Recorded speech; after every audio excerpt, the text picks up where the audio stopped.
Hey VC, what's up? It's me, yours truly. I am back to post a quick video here.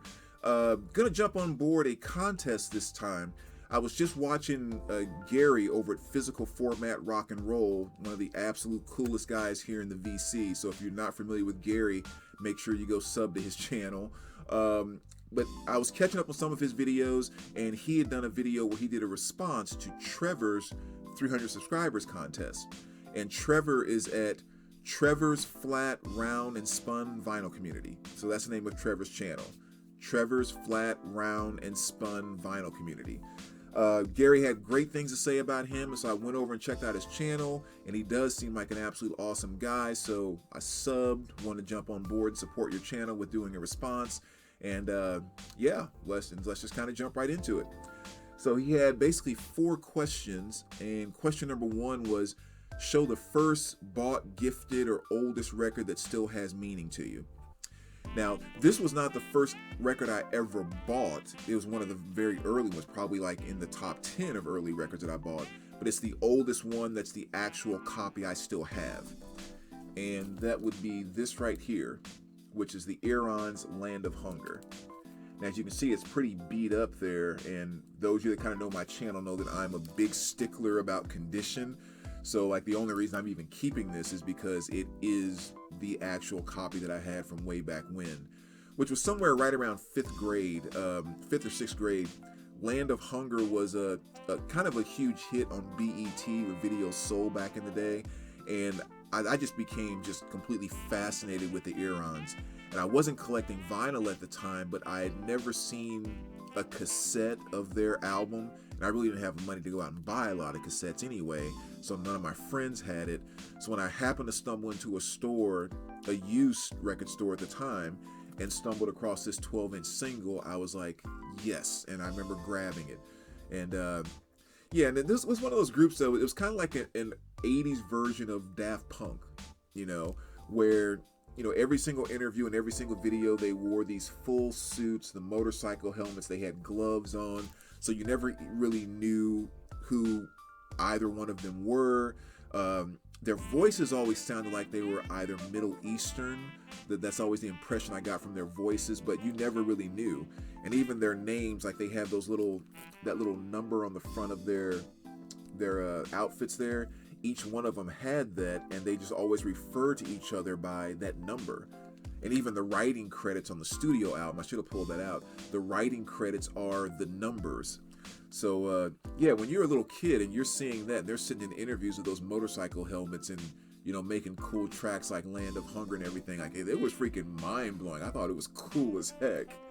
So yeah, so that's the first album that I ever got that I still, you know, physically have. I think the first album technically that I can remember my parents buying for me was a 45 of Debbie Boone's You Light Up My Life, because I was so just infatuated with that song as a kid. But yeah. So question number 2, show your single most recent purchase. Well, I keep all my recent purchases right here, so let me just randomly grab one. Oh yeah, I actually got this one I think day before yesterday. David Bowie, Changes 2. You know, it's kind of that cool compilation from 1981. You know, songs like Aladdin Sane, Starman, Ashes to Ashes, Sound and Vision, Fashion. I mean, a pretty solid comp actually. So I went ahead and picked that up because it's a nice OG copy in fantastic condition with the hype sticker too, which is kind of awesome.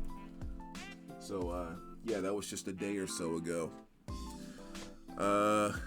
So question number 3, show an album that never lets you down. A lot of albums I can definitely put into that answer. I would think probably the biggest one I'm going to go with is going to be this one here, which is Godsmack's self-titled album from 1998. I'm sorry, I was going to say 97. As you can see, kind of a very cool original pressing. They're actually signed by Sully, one of the number of times I met him over the years. But the reason why I say this is one that doesn't let me down is because arguably this is definitely one of the top 3 most impactful albums of my life, because I really came into this album, I owned it, but I had the CD, you know, didn't really listen to it, and, you know, mostly I just listened to whatever that was kind of the song that I liked the most, but never really dove into it. And years later, I kind of went through a very, very low point in life, and had a lot of struggles with a lot of things, and really got into depression and all of that, and was just kind of at a really low point.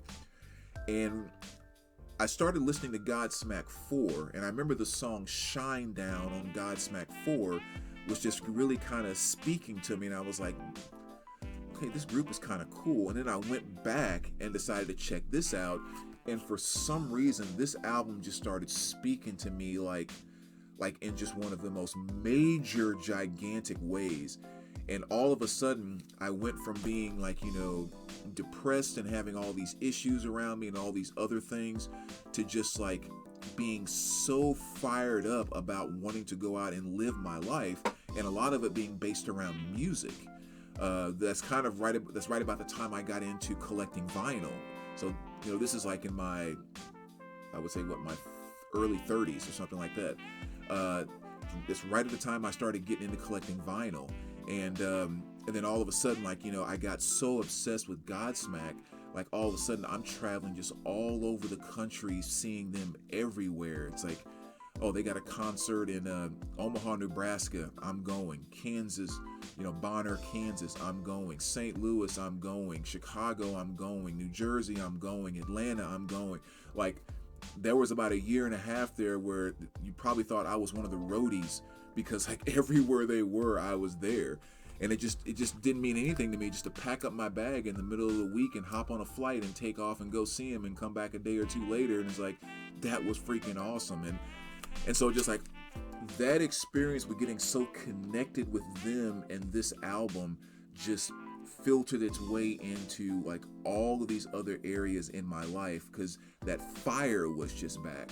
And so yeah, this album was just extremely impactful in that way. And so yeah, to this day when I listen to it, it still brings back a lot of those memories. It still has its punch, and yeah, that's a huge one for me right there. Huge life-changing album right there.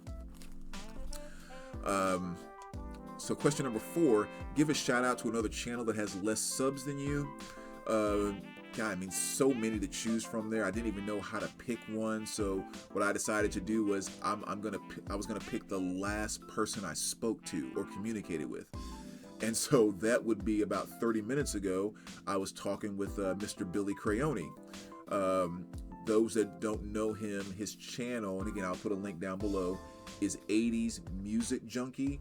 So 80s, 80s, and then music, and then junkie is Junkee. Again, links down below. But Billy's been a member of the vinyl community for quite some time, been a follower of mine and a supporter for quite some time. And the cool thing about him is not only is he someone who loves 80s music and is a music lover and vinyl collector like us, but he's actually had the nerve to put his 2 cents in the ring on the other side as an artist as well.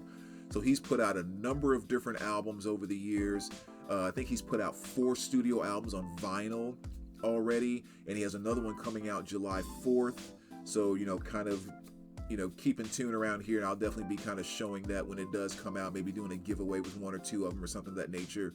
But yeah, definitely go check out Billy. If you are an 80s fan, especially 80s dance fan, you'll certainly love him.